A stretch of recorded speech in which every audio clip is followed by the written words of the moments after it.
Hezbollah वाले कहते हैं बड़ा बहादुर आदमी है। क्यों बहादुर है? क्योंकि किडनैप करा सोल्जर्स को, निहत्थे बंदों को आपने किडनैप कर लिया और जब वो आपकी कस्टडी में थे आपने उनको जान से मार दिया, तो आप बहादुर बन गए। ये औकात है हमास की और ये औकात है हिजबुल्लाह। यानी कि लेबनान और इजराइल के बॉर्डर में, लेबनान अगर आप देखें इजराइल का मैप तो ऊपर पड़ता है थोड़ा नॉर्थ की ओर, वहां पे इंटेंस क्लैशेस चल रही हैं। वहां पे हिजबुल्लाह के फाइटर्स और आईडीएफ के बीच में ठाठा चल रही है। बिल्कुल जिसको कहते हैं कि कयामत वाला सीन है वहां पे। वो मार रहे हैं और वो आगे से डिफेंस ही सिर्फ कर रहे हैं और जारहाना नहीं है, तो इट्स मींस कि इंडिया पावरफुल हो गया। अब भारत टस से मस नहीं हुआ। चाइना को यह बात समझ में नहीं आई क्योंकि चाइना को आदत है कि ऐसे करोगे तो गिर जाएगा कोई, थोड़ा सा धक्का दिया तो चरमरा जाएगा। यहां पे कुछ हुआ नहीं और अब चाइना ने यह बात सोच ली है कि भाई सबसे बढ़िया बात यही है, चुप रहो और डिसएंगेज करो। विजन का बहुत बड़ा फर्क है जिसकी वजह से हिंदुस्तान कहां पे स्टैंड करता है आज इंटरनेशनली पूरे वर्ल्ड में, और पाकिस्तान कहां पे स्टैंड करता है अनफॉर्चुनेटली। अगर आपने अपने आप को सरवाइव ना किया, ये मैसेज है पाकिस्तान के लिए भी कि हम तो इस वक्त मेन्यू बने हुए हैं। सबसे पहले तो मैं ये कहना चाहता हूं कि इजराइल जो कर रहा है बिल्कुल ठीक कर रहा है। मार मार के सुअर बनाओ सबको। नमस्कार दोस्तों, जय हिंद। वीडियो शुरू करने से पहले अगर आपने हमारे चैनल को सब्सक्राइब नहीं किया है तो आप सबसे अनुरोध है, प्लीज़ हमारे चैनल को सब्सक्राइब करें और हमारे वीडियो को लाइक करें। आइए हम पूरी वीडियो देखते हैं। कुबैसी जो रॉकेट और मिसाइल कमांडर था हिजबुल्लाह का, उसको इजरायली एयर स्ट्राइक ने मारा और उसको बोल दिया गुड नाइट। इब्राहिम कुबैसी वो बंदा था जिसने सन 2000 में 3 इजरायली सोल्जर्स को किडनैप करा। किडनैप करने के बाद उनको जान से मार दिया और प्रिजनर एक्सचेंज जब हुआ 2004 में तो उनकी डेड बॉडीज वापस पकड़ाई। तो हिजबुल्लाह वाले कहते हैं बड़ा बहादुर आदमी है। क्यों बहादुर है? क्योंकि किडनैप करा सोल्जर्स को, निहत्थे बंदों को आपने किडनैप कर लिया और जब वो आपकी कस्टडी में थे आपने उनको जान से मार दिया, तो आप बहादुर बन गए। ये औकात है हमास की और ये औकात है हिजबुल्लाह की। सबसे पहले तो मैं ये कहना चाहता हूं कि इजराइल जो कर रहा है बिल्कुल ठीक कर रहा है। मार मार के सुअर बनाओ सबको। अब फेज 2 पे आते हैं दोस्तों। यहां पे क्या हो रहा है कि लगातार दर लगातार बमबारी चल रही है लेबनान के ऊपर।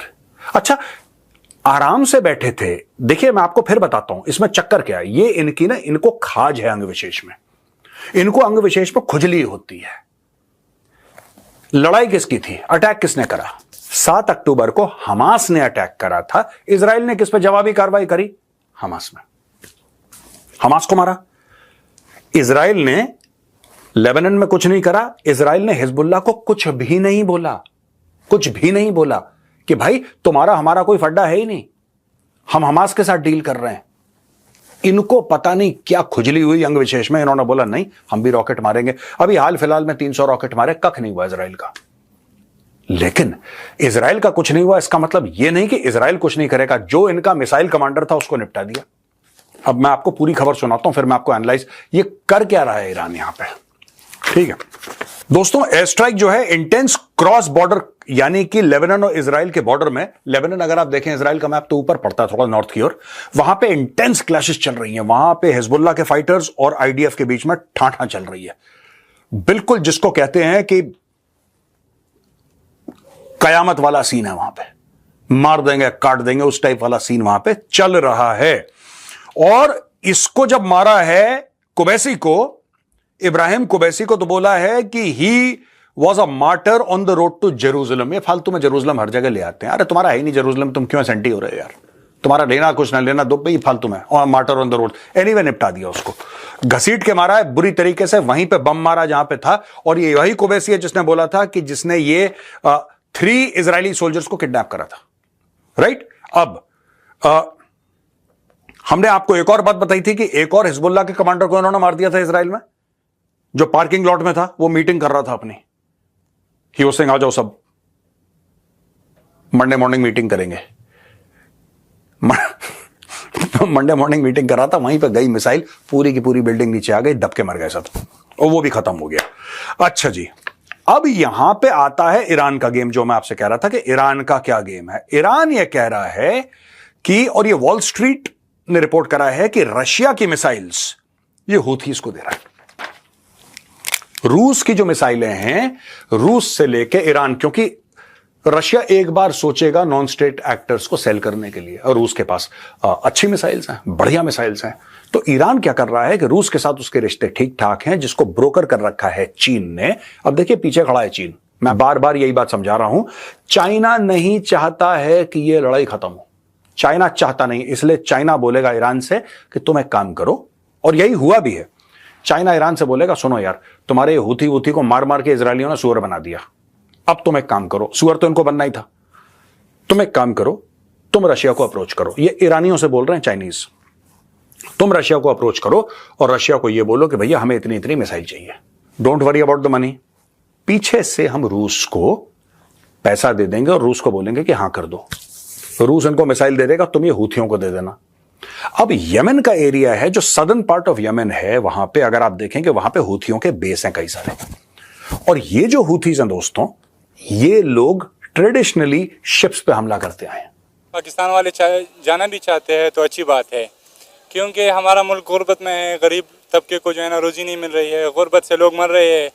तो बात यह है कि हम जिधर भी चले जाए, रूस चले जाए, अमेरिका चले जाए, ईरान चले जाए, तुर्की चले जाए, सऊदी अरबिया चले जाए, तो हमने अपने मुल्क को तरक्की कर देना है। हमने सबके साथ अच्छे ताल्लुकात बनाने हैं, क्योंकि जब हमारे ताल्लुकात दूसरे अदर कंट्री के साथ अच्छे होंगे तो हमारा मुल्क तरक्की करेगा। हिंदुस्तान के साथ हमारा जो मसला चल रहा था वो मसला कश्मीर का था, वो मसला 1971 से आ रहा है, 1965 आज़ादी से आ रहा है ना, क्योंकि आज़ादी भी हमारी 1947 से आ रहा है। तो वो पॉइंट्स और वो मसले हमने रखे हैं, कश्मीर का मसला रखा हुआ है। इन चीज़ों को जो है ना एक अलग जगह पे रखा जाए। अगर बात की जाए जमहूरियत की, तो पाकिस्तान भी एक जमहूरी मुल्क है और इंडिया भी एक जमहूरी मुल्क है, लेकिन वो जमहूरियत में कितने आगे निकल चुके हैं और हम जमहूरियत में कितने पीछे निकल आ रहे हैं। अगर उसकी जीडीपी देखो तो हम और हमारी जीडीपी देखो, आजकल हमारी जीडीपी 2 पर भी नहीं है, और उसकी जीडीपी देखो वो 8 पर है, 9 पर जा रहा है। इसके इकनॉमिक के तौर पर देखो वो मून पर चले गए और हम इधर ज़मीन पर अभी भी है। यही तो कह रही हूँ, उनके कोलकाता शहर के अंदर पहला सेमीकंडक्टर प्लांट लगने जा रहा है, जिसमें और मुल्क भी इन्वेस्टमेंट करेंगे। हमारे प्राइम मिनिस्टर शहबाज शरीफ भी अमेरिका जा रहे हैं, लेकिन जो बाइडन ने उन्हें मिलने से इनकार कर दिया। जब जो बाइडन उनसे मिलेंगे नहीं तो पाकिस्तान में इन्वेस्टमेंट कैसे लेकर आएंगे? तो इनके लिए जो है ना उसको मुख्तलिफ रास्ते ढूंढने पड़ेंगे। उनके जो पॉइंट्स है और उनके जो मतलब पॉइंट्स रखेंगे इनके सामने, तो उनको मानने पड़ेंगे, चाहे वो जिस तरीके से भी। लेकिन इस तरह पॉइंट्स हो कि इधर के आवाम को सहूलत हो, इस तरह पॉइंट्स ना हो कि वो इनके सामने रखे और इधर के आवाम जो गरीब आवाम है वो भूख से मर जाए। लेकिन वो लोग तो हमें कुछ समझते नहीं है, हमारे पॉइंट्स को क्या समझेंगे? हमारे सियासतदानों को पता ही नहीं है कि इंटरनेशनल लेवल पर जाकर पाकिस्तान को रिप्रेजेंट कैसे करना है। वो तो अगर देखा जाए ना तो इस्टेब्लिशमेंट से वो तकरीबन 4 मरतबा वो हुकूमत में आ गए, लेकिन आवाम को क्या रिलीफ दिया? सिर्फ सड़कें बना देते हैं। आवाम को जो है ना सबसे बेसिकली जो चीज़ है वो जॉब है, अवेयरनेस है। जब स्किल डेवलपमेंट लोगों के अंदर आ जाएगा तो खुद ब खुद सोसाइटी तरक्की करेगी। इंडिया की कामयाबी का राज यही है ना कि वो अपने लोगों को, अपनी यूथ को जो है वो फैसिलिटेट कर रहे हैं, उन्हें रोज़गार के मौके दे रहे हैं, अच्छी एजुकेशन दे रहे हैं। वहाँ पे आप मियारे ज़िंदगी देखें और यहाँ पे आप मियारे ज़िंदगी देख लें। हाँ ना, तो बस यही बात है। सबसे जो बुरी हमारी सोसाइटी की जो सबसे मिसअंडरस्टैंडिंग है वो ये है कि हम जो है ना गलत पॉलिटिशियन की तरफ जाते हैं। आपको वीडियो कैसा लगा और आप इसके बारे में क्या कहना चाहते हैं, आप नीचे कमेंट करके हमें बताएं। आज के लिए इतना ही। जय हिंद।